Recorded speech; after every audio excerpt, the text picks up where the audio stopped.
আন্তরিক ধন্যবাদ জানাতে চাই এবং ধন্যবাদ জানাতে চাই আপনাদের সকলকে, রামনগরবাসীদের, যারা আমাকে আজকে এখানে আমন্ত্রণ জানিয়েছেন। অসংখ্য ধন্যবাদ আপনাদের এবং ধন্যবাদ জানাবো তাদেরও যারা দূর থেকে আমার কথা শুনতে পাচ্ছেন, আমার ভয়েসটা শুনতে পাচ্ছেন, তাদেরকেও ধন্যবাদ জানাতে চাই। আর আমাদের মিডিয়ার সমস্ত আমার দাদাদের ধন্যবাদ জানাতে চাই। এবং এটা আমাদের লাইভ চলছে, তো লাইভ যারা দেখছেন তাদেরকেও অসংখ্য ধন্যবাদ আমাদের সাথে থাকার জন্য। তো মঞ্চে উপস্থিত সকলের কাছে আমি সত্যিই খুব ক্ষুদ্র, আমি একজন অভিনেত্রী। আমি তো এনাদের মতো এত সুন্দর বক্তব্য রাখতে পারবো না আপনাদের কাছে। আমি আপনারা যদি বলেন আমি অভিনয়ের কিছু ডায়লগ আপনাদের শোনাতে পারি। Thank you. আচ্ছা, মালাবদল সিরিয়ালে ওখানে ঘটক দিদি ছিল। ঘটক দিদি বলতে যে হিরোইন ছিল, তো ঘটক দিদি একটা বিয়ে দিতে গিয়ে দেখতে পায় যে ছেলেটি ফ্রড, মানে যে মেয়েটির সাথে ছেলেটির বিয়ে দিচ্ছে সে ছেলেটি ফ্রড। তো সেটা কি করে প্রমাণ করবে বা বিয়েটাকে কি করে ভাঙবে সেটা নিয়ে টেন্স ছিল। তো তারপরে আমার সাথে দেখা হয় এবং আমাকে সেই প্রমাণটা দেওয়ার জন্যই নিয়ে যাওয়া হয় সেখানে, বিয়েটাকে ভাঙচাল দেওয়ার জন্য। তো সেখানে গিয়ে আমার বক্তব্য,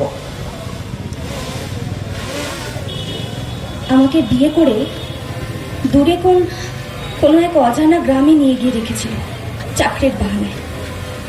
আমাকে বলেছিল যে আমার বাপের বাড়ি থেকে দেওয়া সমস্ত গয়না, নগদ থেকে শুরু করে সবকিছু আমার সঙ্গে নিয়ে যেত। আর আমিও বোকার মতো সবকিছু নিয়ে গেছিলাম। এমনকি আমাকে বলেছিল যে আমার বাপের বাড়ি থেকে দেওয়া কাঁসার বাসন পর্যন্ত সঙ্গে নিয়ে যেত। এতটাই টুপি পরিয়েছিল আমাকে।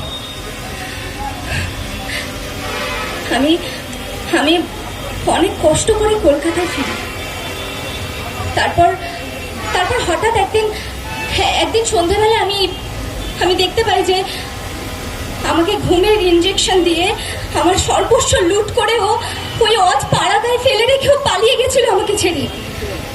অনেক কষ্টে কলকাতায় ফিরেছিলাম আমি, আর ফিরে কিন্তু এই লোকটাকে আমি খুঁজে পাইনি, কোথাও খুঁজে পাইনি। তারপর অনেক চিন্তা ভাবনা করে যখন আমি যখন পুলিশের কাছে রিপোর্ট করতে যাই, তখন এই পুলিশদের থেকেই আমি জানতে পারি যে এই ছেলেটা এরকম অনেক মেয়েকে বিয়ে করে তাদের সর্বনাশ করে পালিয়ে গেছে। পুলিশ এখনো পর্যন্ত ওকে হন্যে হয়ে খুঁজছে। ঘটক দিদি না থাকলে তো আমি আজ এই বিয়ে করার শখটা থেকেই বেরোতে পারতাম না। আজ আমার আজ দ্বিতীয় বিয়ে হয়েছে, বিশ্বাস করুন আমি খুব সুখী, খুব হ্যাপি। আর ঘটক দিদি না থাকলে সত্যি এই বিয়ে করার শখটা থেকে আমি বেরোতে পারতাম না। ঘটক দিদি, তুমি এক্ষুনি পুলিশকে ফোন করো আর এই শয়তানটাকে না পুলিশের হাতে তুলে দাও, এক্ষুনি তুলে দাও পুলিশের হাতে। Thank you so much. 21শে জুলাই দিদির আমন্ত্রণে সকলকে জানাচ্ছি, সবাই আসবেন।